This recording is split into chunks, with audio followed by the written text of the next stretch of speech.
Mesdames et messieurs, bonjour et merci de vous informer sur la chaîne de la Rédemption.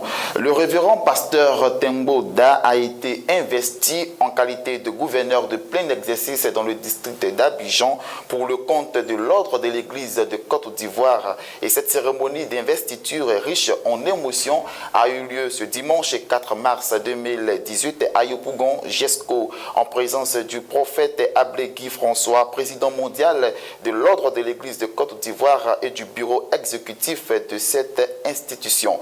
Plus de détails dans nos prochaines éditions.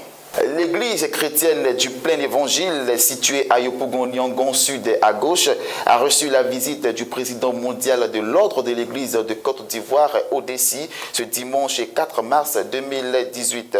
L'homme de Dieu, le prophète Ablé Guy François, s'inspirant du livre de Josué 22, verset 8, a exhorté le peuple de Dieu à cultiver un esprit de partage, de richesse et de grandeur. Il a également invité les fidèles de l'église chrétienne du plein évangile à apprendre à donner avec un cœur joyeux. L'église de Kajisaï au Kirghizistan, partie en fumée au mois de janvier 2018, est en cours de restauration et ce depuis plusieurs semaines. N'ayant point perdu espoir face à cette épreuve, les chrétiens de Kajisaï ont continué à venir adorer Dieu dans les ruines de l'église. Un membre de l'église a dû donner son témoignage à Open Doors, une ONG chrétienne qui a aidé à la construction de l'édifice religieux. Ainsi, dans un mail, des responsables de l'église de Kajisaï ont remercié tous les partenaires d'Open Doors pour l'aide apportée. Notons qu'une Bible avait été retrouvée intacte dans les décombres de cette église.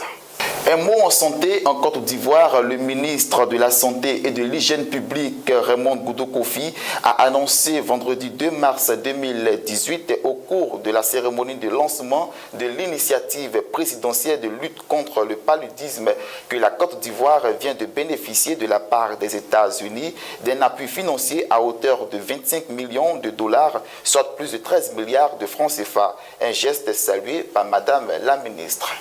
Hors de nos frontières, en marge du double attentat à Ouagadougou qui a ôté la vie à une vingtaine de personnes, le président togolais Faure Gnassingbé, président en exercice de la CEDEAO, et le Nigérian Mamadou Issoufou se sont rendus ce lundi 5 mars 2018 au Burkina Faso pour une visite de soutien et de réconfort, mais aussi pour s'enquérir de l'évolution de la situation.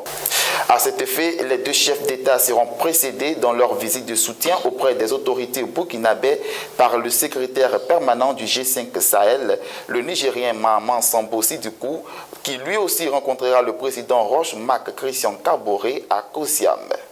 Un mot en sport pour terminer ce flash de l'information. Après l'élimination de ces deux dernières chances de médaille, Ben Youssef Meïté et Arthur Gueux Cissé, à l'issue des demi-finales du 60 mètres masculin disputées samedi à Birmingham en Grande-Bretagne, la Côte d'Ivoire repart de cette 17e édition des championnats du monde d'athlétisme en salle avec 2 médailles, dont une en or remportée par Muriel Aouré et l'autre d'argent gagnée par la double vice-championne du monde en 100 mètres et 200 mètres, Marie-Josée Talou. Fin de ce bulletin de l'information. Celui qui demeure sous l'abri du Très-Haut repose à l'ombre du Tout-Puissant. Que Dieu vous bénisse chez vous. Shalom.